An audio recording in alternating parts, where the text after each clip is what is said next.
All right, you bastards. Let's cut the crap and dive headfirst into this motherfucker, the Nobel Prize. You think you know it, right? Bunch of stuffy academics jerking each other off with fancy medals. But hold on to your asses, because this deep dive is going to blow your mind wide open. We're going to unearth some seriously fucked up shit. Unexpected twists and juicy gossip you won't find in those boring-ass textbooks. Well, what's fascinating here is that the Nobel Prize wasn't some love fest from the get-go. It was born from drama guilt and a shitload of explosives. We're talking dynamite, baby. Hold up. You're telling me the dude who made his cash from weapons decided to create a prize for benefiting humankind?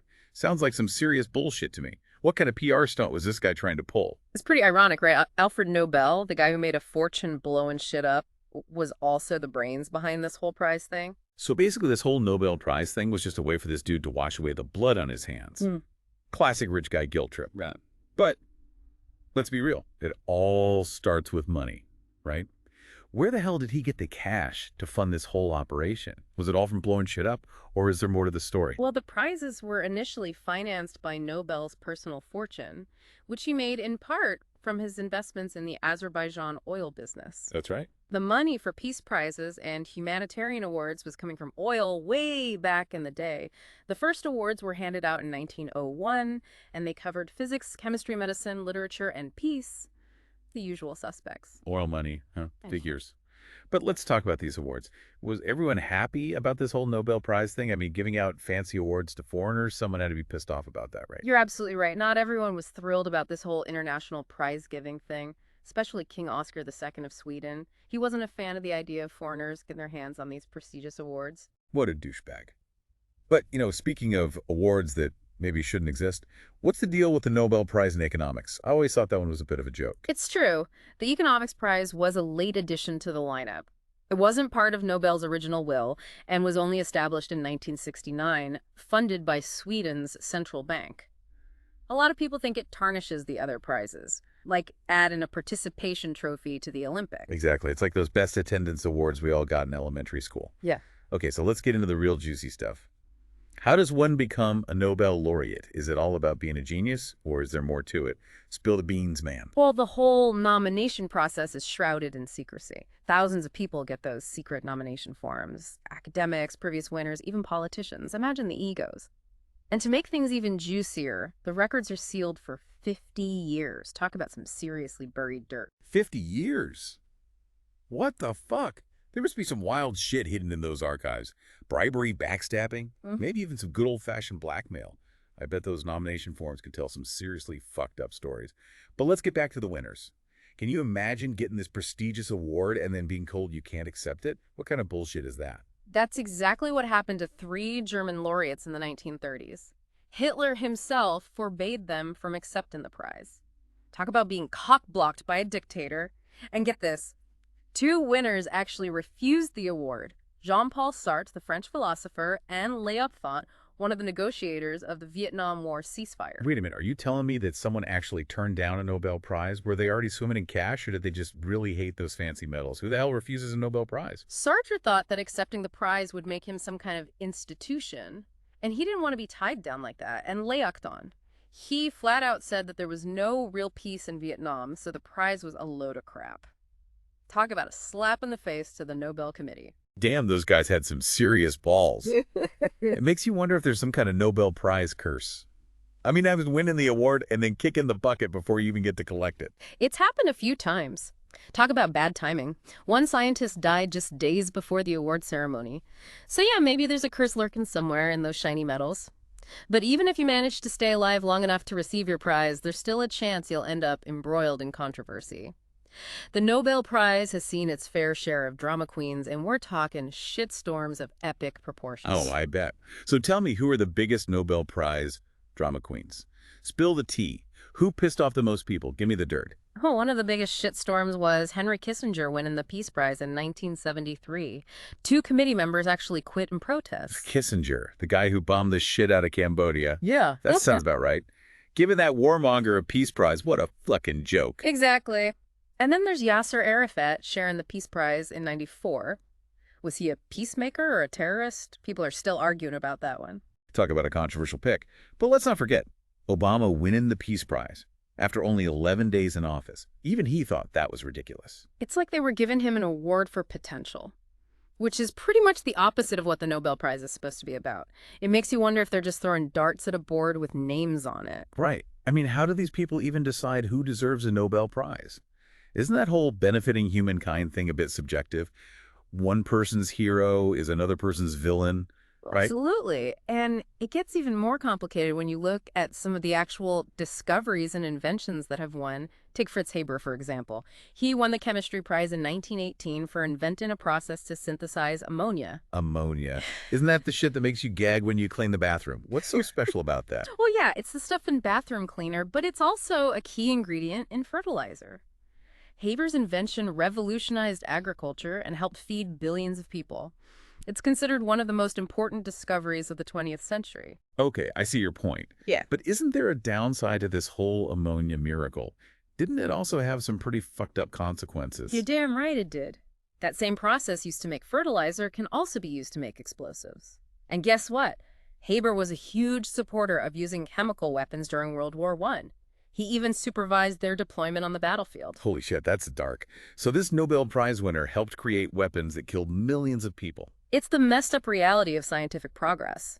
Sometimes the line between benefit and destruction is thinner than a politician's promise. You can use the same technology to feed the world or blow it to smithereens. Makes you wonder if old Alfred Nobel is spinning in his grave. I bet he's having a rave down there. Yeah. But here's another example of this whole duality thing. The 1945 Nobel Prize in Physiology or Medicine went to Alexander Fleming, Ernst Chain, and Howard Florey for discovering penicillin. Penicillin. That one I get. It saved millions of lives. True, but it also led to antibiotic resistance, which is now a major global health crisis. Overuse in penicillin created superbugs that are resistant to even the most powerful antibiotics. We're talking about a post-antibiotic world where a paper cut could kill you. Fuck. So even something as beneficial as penicillin can backfire in a big way. It's the law of unintended consequences, my friend. No matter how brilliant the discovery, there's always the potential for things to go wrong, and sometimes those consequences can be catastrophic. So basically the Nobel Prize is like a giant warning sign reminding us that even the smartest motherfuckers can screw things up royally. It highlights the complexities of progress and the moral dilemmas that come with it. It's not always a happy ending. Well, this is way more interesting than those boring-ass textbooks they make you read in school. What else you got? Let's keep digging into this Nobel Prize shit. Okay, let's talk about the snubs. Some of the biggest names in history never won a Nobel Prize. Snubs? You mean like those geniuses who got robbed? Who are we talking about here? Well, Gandhi was nominated 5 times, but never won. Yeah. What a joke. Maybe the committee thought he wasn't fancy enough. And then there's the literary giants who were overlooked. James Joyce, Virginia Woolf, Jorge Luis Borges. The list goes on and on. It's like the Nobel Committee had a blind spot the size of Texas. So on top of all this drama and controversy, there are some weird-ass rules, right? What's the deal with those? Oh, yeah. The Nobel Prize has its fair share of strange regulations. For example, only a maximum of 3 people can share a prize. So if you're on a team of 4 or more, someone's getting screwed. Talk about breeding resentment. That's cold-blooded. Like, Hey. hey, thanks for your groundbreaking contribution to science. Here's a pat on the back and a better luck next time. And get this, you can't win posthumously. Even if you die the day before the ceremony, you're shit out of luck. Damn, that's harsh. Yeah. They're basically saying, you snooze, you lose, even in death. What a bunch of assholes. It's all a giant mindfuck. Brilliance, ego politics, and a healthy dose of absurdity. It's like a reality show for intellectuals. Okay, so we've talked about the fucked up science and the shady peace prizes. But what about the literature awards? Aren't those supposed to be all about creativity and artistic genius? The Nobel Prize in Literature is a minefield of ego politics and questionable taste. It's like watching a bunch of pretentious assholes argue over which turd is the shiniest. That sounds about right. So who are some of the lucky bastards who've snagged this literary gold? Give me the highlights, the lowlights, the whole damn thing. Well, the first winner back in 1901 was Sully Prudhomme, a French poet. Now, this guy wasn't exactly a household name, even back then. Whoa, was Shakespeare busy that year? Who the hell is Sully Prudhomme? Pretty much. A lot of people thought Leo Tolstoy should win, the War and Peace guy. But the Swedish Academy went with Prudhomme, and it caused a major shitstorm. I bet Tolstoy was pissed. Imagine getting snubbed for some nobody poet. Talk about an ego blow. Probably. But hey, at least Prudhomme got to enjoy his moment in the spotlight before fading into obscurity. Sounds like a lot of Nobel Prize winners, to be honest. Flash in the pan, motherfuckers. But let's jump ahead a few decades. To 1953, that's when Winston Churchill won the Literature Prize. Yeah, that one raised a few eyebrows. Churchill was a brilliant orator and a badass wartime leader, but a literary genius. Not so much. Did he even write any books besides his war memoirs? I mean, the guy was a politician, not a novelist. He dabbled in a few historical biographies and even a novel. But let's be real, he won the prize for his speeches, especially those that rallied the British people during World War II. So the Nobel Committee basically gave him a Lifetime Achievement Award for being a badass. Not exactly for his literary prowess. Pretty much. But hey, who are we to judge? The guy fought Nazis and drank whiskey like a champ. He deserves some recognition. True that. But let's talk about some of the authors who got snubbed. I mean, how the fuck did James Joyce never win a Nobel Prize? Ulysses is a goddamn masterpiece. That's one of the great mysteries of the literary world. Joyce's Ulysses is considered one of the most important novels of the 20th century. But the Nobel Committee just couldn't wrap their heads around his experimental style. Maybe they thought it was too wank-worthy for their delicate sensibilities. Bunch of uptight pricks. And then there's Virginia Woolf, another literary giant who got overlooked. Maybe they thought she was too depressing. Or maybe they just didn't like women writers. The more I learn about the Nobel Prize, the more it seems like a giant popularity contest. Who you know, not what you know. It's not just about who's the most talented or influential. It's about who the committee members like at that particular moment in time. It's all about timing, luck, and maybe a little bit of ass-kissing. So basically, if you want to win a Nobel Prize, you better be a white dude who writes boring-ass books and knows how to work the system. Pretty much. But hey, there have been a few exceptions.